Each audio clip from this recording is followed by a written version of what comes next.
Hi, and welcome to A Better Place. Today we will be continuing our discussion on education as we speak to the Executive Director of the Methodist Agogic Center Foundation. Stay tuned, we will be right back.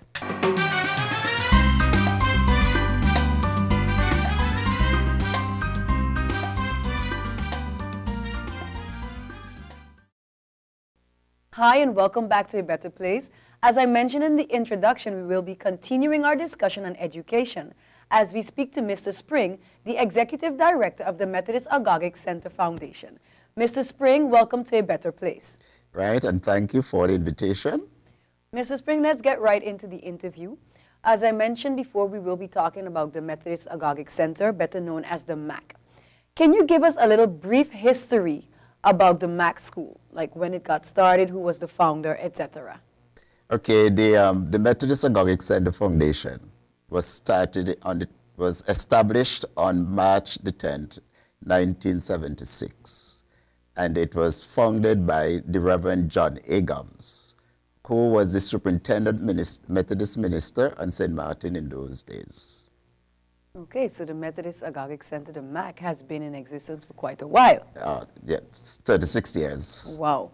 And it's so ironic because I was also a student at the MAC, and very early at the beginning, actually. I believe I started in 78. 78, yeah. 78. So the MAC school indeed has been around for a long time, and it has, you know, produced so many great scholars, you know, who have attended. Tell us a little bit more about the MAC school. And when it started, it was one of the first, I believe, all-English primary schools. Yes.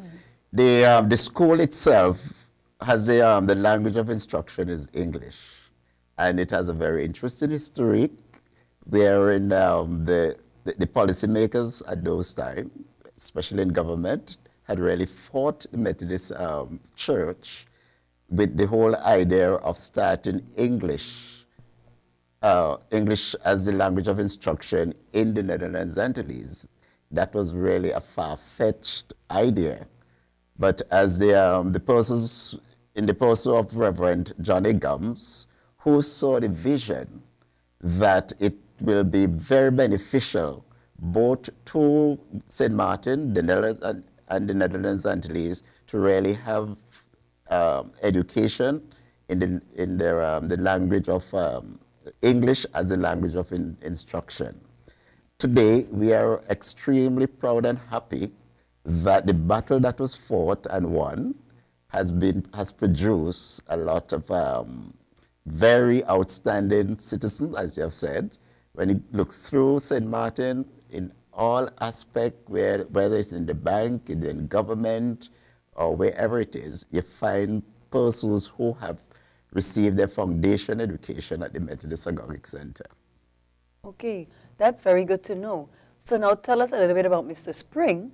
And how did you get started at the MAC, and how long have you been there? Well, I'm there almost for a generation. I migrated to St. Martin on the 15th of October, 1983, to work with the Methodist Agogic Center as an evaluation and assessment specialist. When I started as a grade 6 teacher for 2 years, where I taught children with special academic needs, which I enjoy very much. And today, out of that class, I have seen many of them emerge very successful persons in St. Martin. For example, 2 of them are pilots at this time. So wow. I very much. After working for 2 years as a class teacher, I then become the specialist for evaluation, assessment, and monitoring, because that's a very important aspect of our education system.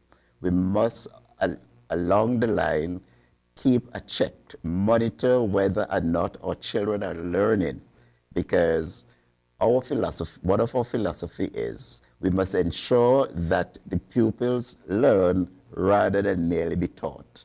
Teachers can teach very good lessons, but if the children are not learning, right, then we are not very effective at what we are doing.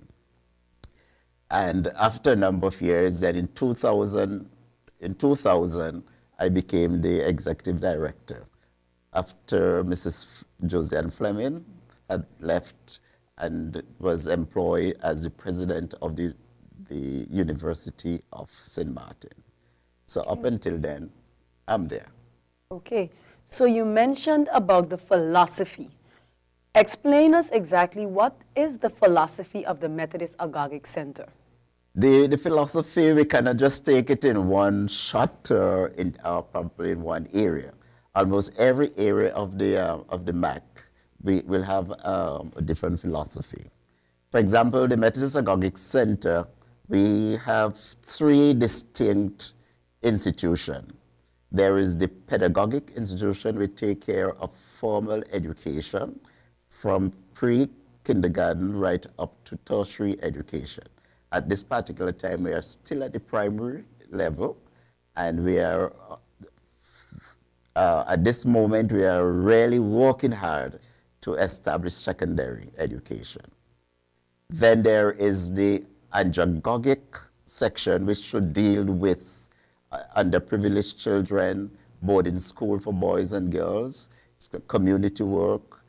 That has not yet been established. And there is the gerontologic institution, which take care of the elderly.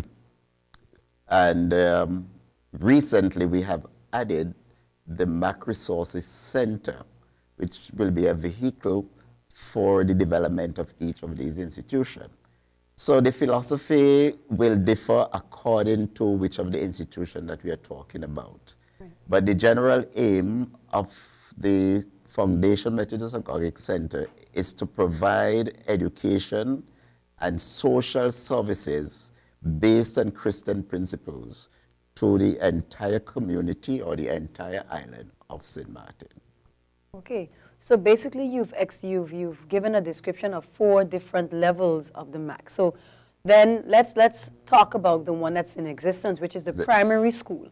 So what would you say then is the philosophy behind the primary section of the MAC Foundation? The philosophy behind the pedagogic section, right, or the primary section of the school is for us to help to cultivate valuable citizens. That is first and foremost. Those children who pass through the Methodist Agogic Center, we instill certain moral values, principles, so that they can become valuable citizens, make contribution, valuable contribution, wherever they may be in their adult life. Whether they remain in St. Martin, or they go to the United States, or go to migrate to any of the other Caribbean islands, they must make a valuable contribution to their society. And another philosophy that we have is that the children or the pupil who pass through the school must take responsibility for their learning so that they become critical and independent learner, and in the end become lifelong learners. Great, great. So you said you started off teaching, which you did for 2 years, and then you moved into the evaluation part of it. What exactly does that entail? You briefly described that it's very important to have an evaluation to know if indeed your pupils are learning. So what does this evaluation really entail? Do you also evaluate the teachers, the students who are being evaluated? Well, the evaluation goes at different levels. One, we must evaluate our curriculum, because we work with a curriculum. So we have to evaluate it to see whether or not the curriculum is effective.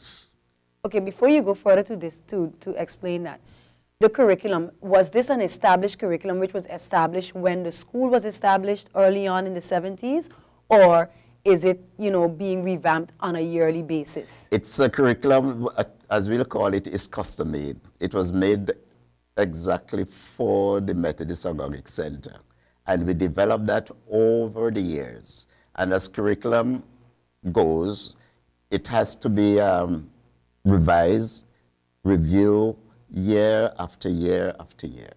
So every 3 or so years, we'll take a complete look at the curriculum and see how we can adjust it to meet with the present trend of education in the world, to meet the needs of the children that are coming to us, because all children are different when it comes to education.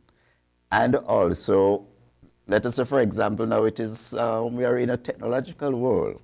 So we now have to make sure that our curriculum embrace the whole aspect of technology, where children will be using computers, using the laptop, using the cell phone, using the media in terms of learning.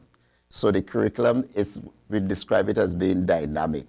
It has to be revised ever so often to meet the needs of the pupil and also the trend of education in the world. Okay, well, we are out of time already for this first segment. When we come back, we're going to talk a little bit more on the evaluations of what you were talking about with the curriculums, etc.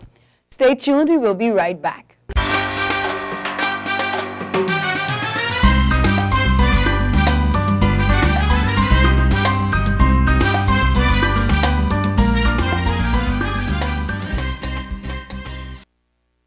Hi, and welcome back to A Better Place. Mr. Spring, we were talking about evaluations, and you started to discuss, what exactly is evaluated with the curriculum. Can you continue to elaborate on how your evaluations are conducted? Yes, there is also the evaluation of the teachers or the staff, which is extremely important. And the primary aim for the teacher evaluation is for teachers' improvement. We normally call it the professional development appraisal. In this, we give the teacher an assessment which is supposed to be accumulated over the year. And then at the end of the year, we put all the different classroom observations that we had with the teacher, the conferences that we have with the teacher, and to make one evaluation. To just go into the classroom and sit and listen to a teacher teach for just 45 minutes and give her that evaluation for the year is not good. Because we will look at a teacher teaching for a particular period of time, let us say for 45 minutes, but that is a different type of evaluation to see whether or not the teacher is really up with the content of a particular subject area, or to find out if the teacher is having problems in areas, let us say, like the classroom management, in preparing his or her lesson. But for the end of year evaluation, it is something that is ongoing throughout the school year. And at the end of the year, you have one appraisal, and it is primarily for the professional development of the teacher, rather than to use it as a punitive measure against the teacher. The pupils have their evaluation, which is the form of tests, project writing.